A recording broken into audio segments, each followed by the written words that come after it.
कविता अपने माता-पिता की बहुत लाडली थी। 3 बड़े भाइयों की बहन थी। कोई भी चीज़ माँगने पर उसी वक़्त सामने हाजिर हो जाती।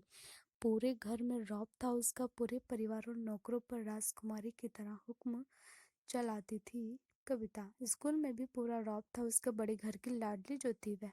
ऐसे ही उसने एक कॉलेज में दाखिला लिया। उसके ठाट-बाट बड़ी गाड़ी में आना-जाना, हर दिन नया फैशन देखकर हर कोई उससे दोस्ती करना चाहता था। थोड़े ही दिनों में उसके बहुत से दोस्त बन गए।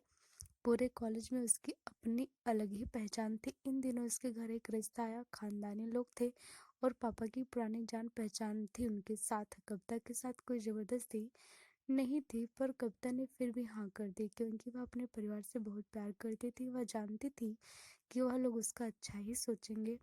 लड़के का नाम राज था। राज काफी पढ़ा लिखा और समझदार लड़का था। ससुराल वाले भी बहुत अच्छे थे। ससुराल में कविता की जगह वैसे ही थी जैसे कि मायके में कोई भी कार्य कविता की सलाह के बिना नहीं होता था। सबकी लाडली बहू बन चुकी थी वह। फिर उसके घर एक बेटे का जन्म होता है। राहुल कविता को जान से प्यारा था। पोता पाकर ससुराल वाले तो फूले नहीं समाते थे। कविता कभी कभी सोचती कि उसकी किस्मत कितनी अच्छी है। उसका हर अपना उसे कितना प्यार करता है। चाहे जीवन में कैसा भी समय आए, मेरे अपने हमेशा मेरे साथ हैं। मैं कभी अकेली नहीं हो सकती। कितनी खुशकिस्मत हूँ मैं। पर शायद कविता की खुशियों को उसकी अपनी ही नजर लग गई थी।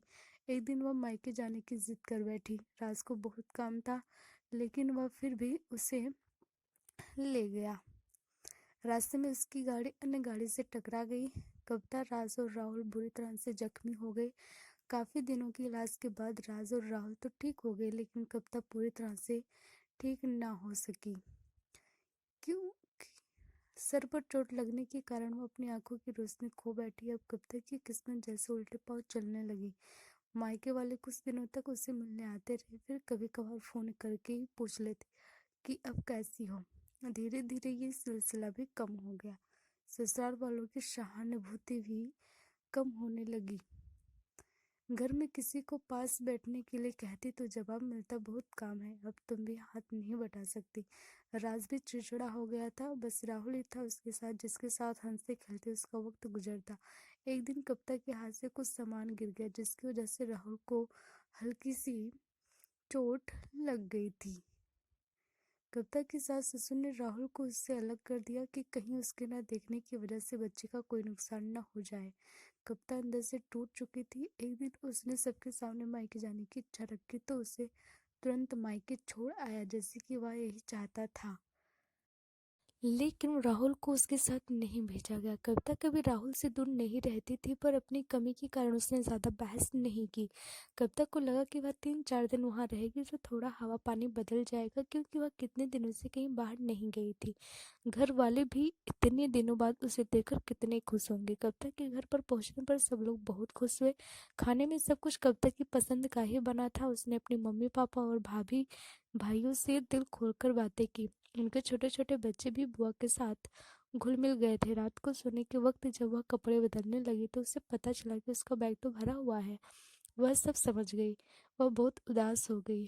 कुछ दिनों तक तो सब कुछ ठीक रहा, फिर जैसे सब बदलने लगा, सबका व्यवहार बदल रहा था। वह लोग जैसे थक चुके थे उससे।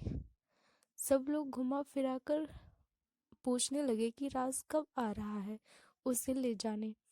वह बहाना बना देती, जबकि वह जानती थी कि उस घर में अब उसके लिए कोई भी जगह नहीं थी। कविता से चलते वक्त कुछ न कुछ नुकसान हो ही जाता था। थोड़ी बहुत टोका टाटी उसे सुनाई देती, वह टाल देती। एक दिन उसके हाथ से लगकर एक कीमती फूलदान टूट गया। छोटी भाभी ने बहुत हंगामा मचाया। कविता के माता पिता रोज रोज के झमेलों से तंग आ गए थे। उन्होंने राज को खुद से फोन कर दिया। राज कविता को अपने घर ले गया। कविता को अपने परिवार वालों से ये उम्मीद नहीं थी। जिस कविता के कहे बिना घर में एक पत्ता भी नहीं हिलता था, उस घर के लिए वह बोझ बन चुकी थी। राज के साथ ससुराल आते वक्त बहुत खुश थी, क्योंकि वह अपने घर जा रही थी और अपने जिगर के टुकड़े राहुल के पास। परंतु यह खुशी भी कुछ पल की ही थी। सारा बंदोबस्त पहले ही किया हुआ था। कविता को सीधे ऊपर वाले कमरे में पहुंचा दिया गया। राहुल से दूर रहने की सख्त चेतावनी दी गई। एक काम वाली लता को उसकी जिम्मेदारी सौंपी गई, जो उसकी खाने पहनने जैसी ज़रूरतों का ध्यान रखती। कविता ज़्यादातर चुप ही रहती, कभी कभी काम वाली लता से थोड़ा बतिया लेती। उसके जरिए राहुल का पता चल जाता। सबकी लाडली बेटी और बहू सबके लिए लाडली से बोझ बन चुकी